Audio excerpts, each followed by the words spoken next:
नमस्कार फ्रेंड्स, स्वागत आहे तुमचं स्वादिष्ट रेसिपीज किचनमध्ये। तर आज आपण बनवणार आहोत मस्त चटपटीत आणि कुरकुरीत महिनाभर टिकणारा पातळ पोह्यांचा चिवडा। पातळ पोह्यांचा चिवडा करताना बऱ्याच जणांचे पोहे आकसले जातात, मग ते होऊ नये त्यासाठी मी काही टिप्स सांगितलेल्या आहेत, त्यामुळे व्हिडिओ शेवटपर्यंत नक्की बघा।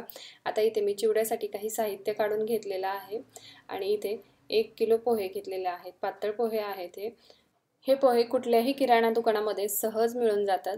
आता भाजताना पोहे आकसू नये म्हणून मी एक खास टिप सांगते, ती म्हणजे भाजण्याच्या अगोदरच आपल्याला पोह्यांवरती तेल टाकून घ्यायचे। तेलाचं प्रमाण म्हटलं तर तुम्ही खाण्याच्या चमच्याने 4-5 चमचे इथे तेल टाकून घेऊ शकता। सोबतच आपल्याला अर्धा पाव चमचा हळद टाकून घ्यायची आणि हळद आणि तेल टाकले की आपल्याला व्यवस्थित हाताने हे पोह्यांना लावून घ्यायचे। अशा पद्धतीने जर तुम्ही तेल आणि हळद पोह्यांना व्यवस्थित लावून घेतलात अगोदरच, तर चिवड्याला कलर खूप मस्त येतो, सोबतच पोहे भाजताना आकसले जात नाहीत। आता इथे मी तेल लावून घेतलेलं होतं थोडंफार आणि यातले अर्ध्या प्रमाणातले पोहे मी कढईमध्ये, म्हणजे जेवढे कढईमध्ये बसतील तेवढे पोहे कढईमध्ये काढून घेते। आता तुम्ही इथे पोहे भाजताना शक्यतो खोलकट आकाराची कढई घ्यायची, जेणेकरून पोहे भाजताना खाली सांडले जाणार नाहीत। आता इथे मी गॅस चालू करून कढई ठेवलेली होती आणि आपल्याला अशा पद्धतीने पोहे भाजून घ्यायचे। जर तुम्हाला हाताला चटके बसत असतील तर एका साईडने दुसरा चमचा घेऊ शकता, म्हणजे 2 चमच्याचा वापर करून तुम्ही पोहे भाजून घेऊ शकता। आता इथे मी व्यवस्थित असे पोहे भाजून घेते। सुरुवातीला तुम्ही तेल आणि हळद टाकलात की पोह्यांचा कलर लगेच बदलत नाही, परंतु तुम्ही जसजसे पोहे भाजत जाल आणि त्याला व्यवस्थित खालीवरी मिक्स करत जाल तसतसा मग पोह्यांचा कलर बदलतो। आता इथे तुम्ही बघू शकता पोह्यांचा कलर किती मस्त असा पिवळसर आलेला आहे। अगोदरच मी थोडेसे पोहे भाजून घेतलेले होते, नंतर मग हा व्हिडिओ शूट केले आणि तुम्ही बघू शकता पोहे किती मस्त असे भाजले गेलेले आहेत। हाताने चुरले की ते सहज चुरले जातात। अशा पद्धतीने आपल्याला पोहे चेक करून घ्यायचे भाजलेत की नाहीत। आता इथे मी अशाच पद्धतीने राहिलेले बाकीचे पोहेही भाजून घेते। पोह्यांचा चिवडा करताना सुरुवातीला आपल्याला पोहे चांगले पोह्याच्या चाळणीने चाळून घ्यायचे आणि मग नंतर तासभर उन्हात ठेवायचे। आणि जर तुमच्याकडे टाईम नसेल तर तुम्ही डायरेक्ट असेच माझ्या पद्धतीनेही पोहे करून घेऊ शकता। मी सुरुवातीला पोह्यांच्या चाळणीने व्यवस्थित चाळून आणि डायरेक्ट भाजायला घेतलेले होते, उन्हाला ठेवलेले नव्हते किंवा काही नाही। आणि तुम्ही बघू शकता पोहे किती मस्त असे भाजले गेलेले आहेत आणि कलरही किती मस्त आलेला आहे। आता इथे 1 वाटी शेंगदाणे घेतलेले आहेत, ते आपल्याला 5 मिनिटं असेच भाजून घ्यायचे सुरुवातीला। आता शेंगदाणे थोडेफार भाजत होते तोपर्यंत मी हिरव्या मिरच्या कट करून घेते। माझ्याकडे 2 लाल मिरच्या होत्या, त्यामुळे मी त्याही घेतल्यात आणि 1 हिरवी मिरची घेतलेली आहे। हिरवी मिरची तुम्ही तुमच्या आवडीनुसार कमी जास्त टाकून घेऊ शकता आणि शेंगदाणे किंवा कुठलेही यामध्ये जे मी साहित्य टाकणार आहे ते तुम्ही तुमच्या आवडीनुसार कमी जास्त करून घेऊ शकता। आता इथे 8-9 लसणाच्या पाकळ्या घेतलेल्या आहेत, त्या आपल्याला थोड्याफार ठेचून घ्यायच्यात। अशा पद्धतीने जास्त बारीक नाही करायचे, थोडंफार ठेचून घ्यायचे। आता हे आपल्या ठेचून झालेले आहेत आणि इकडे शेंगदाणे थोडेफार भाजले गेलेले आहेत। यामध्ये आता आपल्याला तेल टाकून घ्यायचे। इथे मी 2-3 चमचे तेल टाकून घेते आणि शेंगदाणे व्यवस्थित तेलामध्ये आपल्याला खरपूस असे भाजून घ्यायचे। आता इथे तुम्ही बदाम, काजू किंवा मनुके हेही वापरू शकतात चिवड्यामध्ये, तेही खूप मस्त लागतात।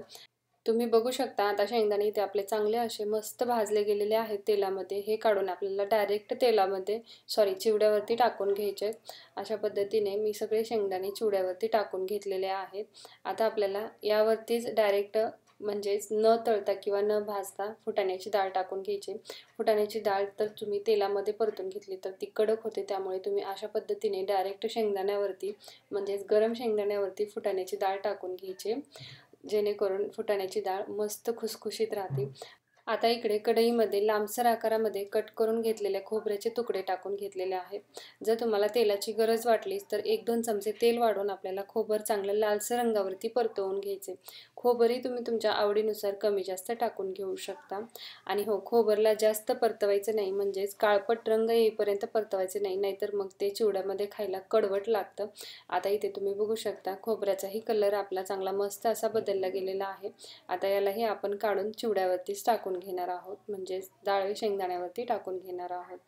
आता त्याच कढईमध्ये वाटीभर असा कढीपत्ता टाकून घेतलेला आहे। जर तुम्हाला तेलाची गरज वाटत असेल तर तुम्ही इथे पळीवर तेल वाढवू शकता। आता हा कढीपत्ता आपल्याला चांगला कडक होईपर्यंत तेलामध्ये परतवून घ्यायचे। आता इथे माझा कढीपत्ता व्यवस्थित असा कडक झालेला होता, तो काढून आपल्याला चिवड्यावरती टाकून घ्यायचा आहे। तुम्ही इथे कढीपत्त्यासोबत कोथिंबीरही वापरू शकता, परंतु कोथिंबीरच्या काड्या काढून मग त्या तेलामध्ये व्यवस्थित कडक होईपर्यंत परतवून घ्यायच्यात। आता इथे कढईमध्ये एक पळी तेल टाकून घेतलेलं आहे. त्यामध्ये कट करून घेतलेल्या आपल्याला मिरच्या टाकून घ्यायच्यात आणि मिरच्याही आपल्याला चांगल्या कडक होईपर्यंत परतवून घ्यायच्यात. आता मिरच्या थोड्याफार परतून झाल्या की त्यामध्येच आपल्याला लसूण टाकून घ्यायचे आणि लसूण आणि मिरच्या आपल्याला चांगल्या कडक होईपर्यंत परतवून घ्यायच्यात. आता इथे हे मिरच्या आणि लसूण थोडाफार म्हणजे अर्ध्या प्रमाणात तळून झालेला होता, तेव्हा आपल्याला इथे 1 चमचा मोहरी टाकून घ्यायची, 1 चमचा जिरे टाकून घ्यायचे आणि 1 चमचा तीळ टाकून घ्यायचे. हे तिन्हीही आपल्याला चांगलं तडतडेपर्यंत परतवून घ्यायचे. तोपर्यंत आपला लसूण आणि मिरचीही यासोबत कडक होऊन जाईल. तुम्हाला इथे तीळ आवडत असतील तर टाका किंवा नाही टाकलात तरी चालेल, परंतु जर तुम्ही चिवड्यामध्ये तीळ टाकलात तर चिवड्यासोबत एखादा तिळाचा कण आला तर खूप मस्त लागतो.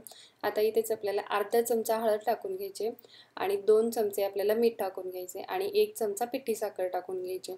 मिठाचं प्रमाण आपल्याला नेहमीपेक्षा म्हणजेच आपण चवीनुसार म्हणतो त्यापेक्षा थोडंसं जास्त ठेवायचं.